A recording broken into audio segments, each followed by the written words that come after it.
नमस्कार दोस्तों, लोकसभा में मंगलवार देर रात वक्फ संशोधन विधेयक 2025 को मंजूरी मिल गई, जिसके बाद सत्ता पक्ष और विपक्ष के बीच जबरदस्त बहस छिड़ गई है। इस विधेयक को लेकर जहां सरकार इसे गरीबों, महिलाओं और जरूरतमंदों के हित में लिया गया ऐतिहासिक निर्णय बता रही है, तो वहीं कांग्रेस समेत अन्य विपक्षी दल इसे लोकतंत्र के लिए काला दिन करार दे रहे हैं। इस विधेयक के पारित होने के बाद कांग्रेस सांसद इमरान मसूद ने कहा कि ये एक काला दिन है जो इतिहास में दर्ज किया जाएगा। उनका मानना है कि ये विधेयक अल्पसंख्यक समुदाय के अधिकारों को सीमित कर सकता है और वक्फ संपत्तियों पर सरकारी नियंत्रण को मजबूत करने का प्रयास है।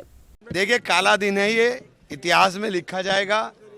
हमारे अधिकारों के ऊपर पूरी तरीके से कुठाराघात है और हमने बार बार चेताया कि आप जो बात यहाँ बोल रहे हो, आप कह रहे हो कि हमने वक्फ बाय यूजर को खत्म कर दिया, लेकिन वक्फ बाय यूजर के अंदर एक शब्द लगा करके सिवाय उन संपत्तियों के जिन संपत्तियों के ऊपर सरकारी ना हो, मतलब कब्जा सरकार का ना हो या वो विवादास्पद ना हो।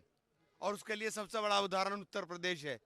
उत्तर प्रदेश में 14,500 हेक्टेयर में से 11,500 हेक्टेयर लैंड वक्फ की जो थी उसको सरकारी संपत्ति बनाने का काम किया गया, उसको विवादित करने का काम किया गया। तो ये बहुत बड़ा नुकसान मुसलमान को, वक्फ को, दोनों को होने जा रहा है। हम लोग इस लड़ाई को लड़ेंगे, चूँकि हमारे जो अधिकारों का संरक्षण बाबा साहेब भीमराव अंबेडकर के संविधान ने हमें धारा 14 के अंदर, धारा 16 के अंदर, धारा 25 के अंदर और धारा 26 के अंदर दिया, उसके ऊपर पूरी तरीके से बुलडोज किया गया। उसके ऊपर ओवरलैपिंग हुई। हम लोग रास्ता देखेंगे, कोर्ट जाएं, कोर्ट में जाकर के हम लोग लड़ाई लड़ेंगे। लेकिन ये जिस तरह का काम आज हुआ है, ये इतिहास में काले दिन के रूप में दर्ज होगा। वहीं भारतीय जनता पार्टी ने इस बयान पर पलटवार करते हुए कहा कि यह संशोधन गरीबों, विधवाओं, अनाथ बच्चों और मुस्लिम महिलाओं को लाभ पहुंचाने के लिए किया गया है। बीजेपी सांसद रविशंकर प्रसाद ने इस विधेयक को लेकर कहा कि रात के लगभग 3 बजे ये ऐतिहासिक निर्णय लिया गया, जिससे अब वक्फ संपत्तियों का सही उपयोग होगा और इसका लाभ गरीबों तक पहुंचेगा। उन्होंने जोर देकर कहा कि सरकार का उद्देश्य पारदर्शिता लाना और वक्फ संपत्तियों का दुरुपयोग रोकना है। रात का लगभग 3 बज रहा है।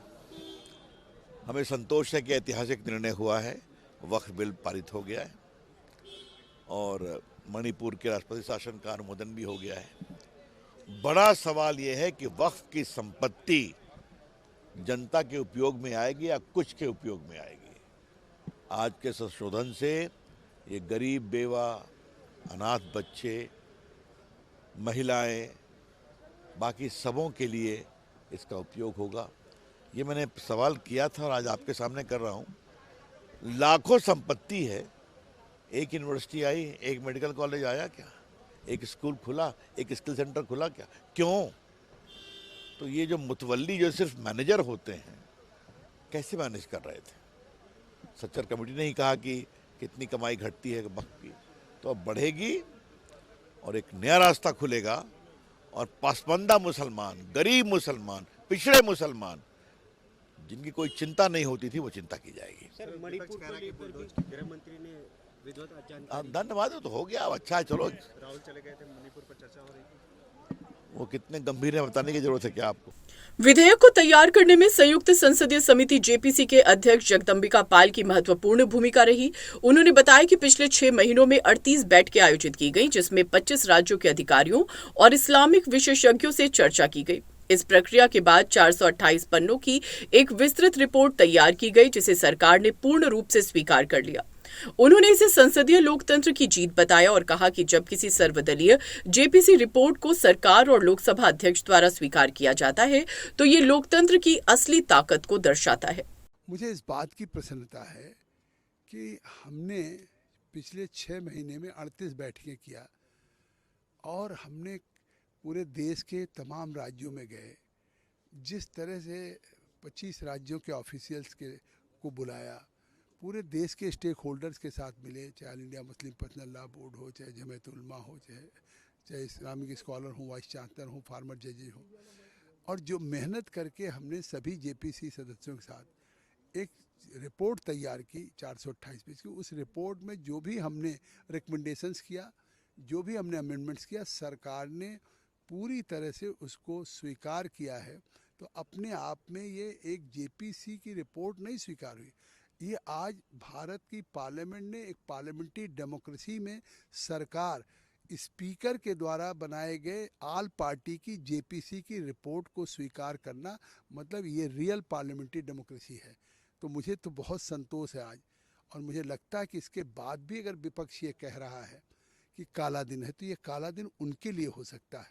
पूरे देश के गरीब, आम मुसलमान या विधवाएं, महिलाएं, बच्चों के लिए तो आज ईद और बकरीद का त्यौहार है, उनके लिए खुशियां हैं, क्योंकि उनको अब एहसास है कि ये सरकार जो अमेंडमेंट लेकर के आई है उस वक्फ का रखरखाव करेगी, वक्फ की संपत्तियों का ऑडिट होगा, और उनकी इनकम, जैसे सच्चर ने कहा था, जस्टिस सच्चर ने, कि कम से कम 12,000 करोड़ की आमदनी होनी चाहिए, और आज वक्फ बोर्ड तनख्वाह देने की स्थिति में नहीं है, और जो वक्फ का फ़ायदा वो मुतवल्ली ले रहे हैं, तो कम से कम आज के इस अमेंडमेंट से देश में एक नया अध्याय शुरू होगा। वो कब तक लोगों को गुमराह करेंगे, कब तक धोखा देंगे। आज मैंने भी तो कहा कि जो 1995-2013 का अमेंडमेंट था वक्त में, वो आर्टिकल 14 का वायलेशन था, आर्टिकल 15 का था, आर्टिकल 19 का था, आर्टिकल 21 का था, आर्टिकल 300A का था, तो वो वायलेशन था।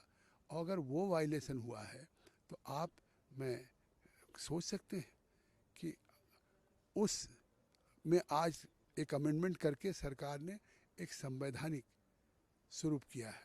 और निश्चित तौर से मैं कहना चाहता हूँ कि आज ये जो है इसका फ़ायदा होगा, क्योंकि जिस तरह 2013 में एक सेक्शन 40 किया गया था, वो सेक्शन 43 उसमें किसी भी वक्फ बोर्ड चाहे तो वो विश्वास करती कि वक्फ है तो वक्फ घोषित कर दे, और इस तरह से कोई पावर दिया जा सकता है। ये संविधान से ऊपर का पावर, सुप्रीम कोर्ट से बड़ा पावर कि वक्फ को अपने आप कर सकता था। केंद्रीय मंत्री चिराग पासवान ने भी इस विधेयक का समर्थन करते हुए कहा कि इस संशोधन से वक्फ संपत्तियों का सही उपयोग सुनिश्चित होगा और मुस्लिम समाज के गरीब तबके, पिछड़ी जातियों और मुस्लिम महिलाओं को अधिकार मिलेगा। उन्होंने आगे कहा कि अब मुस्लिम समाज के वंचित वर्ग को भी मुख्य धारा में शामिल करने का मार्ग प्रशस्त होगा। भाई, मणिपुर में विपक्ष लंबे समय से बोलता रहा कि चर्चा होनी चाहिए, चर्चा होनी चाहिए, चर्चा होनी चाहिए। गंभीरता पे सवाल उठा रहे हैं कि रात के इस समय ये गंभीरता ही है भैया, कि रात के इस समय भी हम लोग चर्चा करने को तैयार हैं, बट आप तैयार नहीं है। आपको आपकी नींद ज्यादा प्यारी है, आप मौजूद नहीं रहिएगा। इतने बड़े पूरे मुसलमानों को इकट्ठा करेगा विपक्ष, सब करेगा, और जब उसको इंट्रोड्यूस किया जाएगा वफ्द के संशोधन वाले विधेयक को, तो उस वक्त एलओपी मौजूद नहीं रहेंगे। मणिपुर पे जब गृह मंत्री जवाब दे रहे होंगे, प्रधानमंत्री आते नहीं, गृह मंत्री बोलते नहीं, दुनिया भर के सवाल खड़े करते हैं, और जब गृह मंत्री जब जवाब दे रहे हैं तो आप उस वक्त सुनना भी जरूरी नहीं समझेंगे। एलओपी की जिम्मेदारी होती है, बैठिए लंबे समय तक। आपके पूर्व के जो एलओपी थे, आप ही की पार्टी के थे, वो बैठते थे, सवाल करते थे, पूछते थे, काउंटर क्वेश्चंस होते थे, बट आप मौजूद ही नहीं रहेंगे और इतने गंभीर विषय पे नहीं रहेंगे। तो ये आपकी गंभीरता प्रदेश के उन लोगों के प्रति दर्शाती है और समाज के उन लोगों के प्रति दर्शाती है जिनको लेकर आज दिन भर चर्चाएं। देखिए, इसका हम लोग समर्थन लंबे समय से, हम लोग चर्चा के बाद जेपीसी में लंबे समय से इसको लेकर बहस हो रही थी, लंबे समय तक इसको लेकर चर्चा हो रही थी। हम लोग के जितने कंसर्न्स थे इसको लेकर जेपीसी में हमारे पार्टी के रिप्रेजेंटेटिव अरुण भारती जी के द्वारा ये तमाम बातों को रखा गया है वहाँ पे। और मुझे खुशी है इस बात की कि कई ऐसे अमेंडमेंट्स हैं जो हम लोग के स्वीकार भी किए गए हैं। देखिए, हकीकत है, मैं ये मानता हूं कि जितने संशोधन के बाद आज जब इसको लेकर आया गया है, तो इसको वो ढांचा, वो स्वरूप दिया गया है जो प्रो पुअर मुसलमान है। ये उन लोगों के हक की बात करता है, मुसलमानों में भी, जो आज की तारीख में भी हाशिए में हैं, भले वो मुसलमानों में पिछड़ी जाति से आने वाले लोग हों, महिला मुसलमान हों, उनको मुख्य धारा के साथ जोड़ने की सोच के साथ इनमें संशोधन किए गए हैं। मुझे तकलीफ इस बात की होती है कि अगर किसी सिस्टम में आप पारदर्शिता ला रहे हैं, अगर किसी सिस्टम में आप ट्रांसपेरेंसी ला रहे हैं, तो इससे आपको डर किस बात का, फिर इससे आपको घबराहट किस बात की है? क्वेश्चन तब खड़े होते हैं जब ट्रांसपेरेंसी नहीं होती, जब आप अदालत तक, न्यायालय तक जाने की आप इजाजत नहीं देते, जब आप किसी के ऊपर तुरंत अपना हक आप बना लेते हैं बिना सामने वाले को इस बात का मौका दिए कि वो न्यायालय में जाके अपने पक्ष को भी रख सके। इन बातों से चिंता होनी चाहिए। बट जब आप ट्रांसपेरेंसी लेके आ रहे हैं, पारदर्शिता लेकर आ रहे हैं, उसके बाद भी अगर विपक्ष को इन बातों के ऊपर बांटने की राजनीति दिखती है, तो ये उनकी सोच हो सकती है, क्योंकि उनकी सोच ये रही भी है। उन्होंने हमेशा लोगों को डराकर, खास तौर पे मुसलमान वर्ग को डराकर भ्रमित करने वाली बातें उन्होंने हमेशा की हैं। उन्होंने सीए को लेकर भी यही कहा था। सीए को लेकर मैंने इसी सदन के पटल में मैंने कहा था कि हाथ कंगन को आरसी के आने वाले समय में पता चल जाएगा कितने मुसलमानों की नागरिकता गई। एक नागरिकता देने वाले कानून को नागरिकता छीनने वाला कानून बताकर देश भर को आगजनी में इन लोगों ने, विपक्ष की पार्टियों ने झोंकने का काम किया। आज आप मुझे बता दीजिए, इतना समय बीत गया, किसकी नागरिकता छीन ली गई? सीए को लेकर या फिर धारा 370 को लेकर इन लोगों ने दुनिया भर का माहौल बनाने का प्रयास किया। इस बार के लोकसभा के चुनाव में आरक्षण समाप्त हो जाएगा, संविधान की हत्या कर दी जाएगी। किसका आरक्षण छीन लिया गया? कहां का संविधान खत्म कर दिया गया? झूठा नैरेटिव सेट करना विपक्ष की आदत बन गई है। और जो लोग मुझ पे और मेरी धर्मनिरपेक्षता के ऊपर सवाल उठाते हैं, भाई मैं उनका बेटा हूं जिन्होंने अपनी पार्टी को समाप्त कर दिया 2005 में मुस्लिम मुख्यमंत्री बने, इस बात को कहते हुए। मैं रामविलास पासवान जी का बेटा हूं। मैं उनकी विचारधारा के साथ तो कम से कम कभी समझौता नहीं करूंगा ना, जो लोग मेरे सेक्युलरिज्म के ऊपर सवाल उठा रहे हैं। मेरा समर्पण समाज के उस वर्ग के प्रति तो है, पर उससे ज्यादा मेरा समर्पण मेरे अपने पिता के विचारों के प्रति है। उसके साथ तो मैं समझौता नहीं करूंगा। और आने वाले दिनों में बिहार में 6-7 महीने में चुनाव है, पता चल जाएगा कि कौन सही था कौन गलत था। सरकार का दावा है कि इस विधेयक से वक्फ संपत्तियों के दुरुपयोग पर रोक लगेगी, पारदर्शिता बढ़ेगी और जरूरतमंदों तक इसका लाभ पहुंचेगा। हालांकि विपक्ष ने सरकार पर आरोप लगाते हुए कहा कि ये विधेयक वक्फ बोर्ड की स्वायत्तता को कमजोर कर सकता है और इससे अल्पसंख्यकों के अधिकारों पर असर पड़ सकता है। अब सभी की नजरें राज्यसभा पर हैं, जहां इस विधेयक को पारित करने के लिए सरकार को बहुमत जुटाना होगा। विपक्ष ने पहले ही इसके खिलाफ मोर्चा खोल दिया है और ये देखना दिलचस्प होगा कि राज्यसभा में इसे कितनी आसानी से मंजूरी मिलती है। फिलहाल देश भर में इस विधेयक को लेकर तीखी राजनीतिक बहस शुरू हो चुकी है और सियासी घमासान तेज हो गया है। अपनी राय हमें कमेंट में जरूर बताएं और ऐसे लेटेस्ट अपडेट्स के लिए हमारे चैनल रॉयल बुलेटिन को लाइक, शेयर और सब्सक्राइब करना ना भूलें।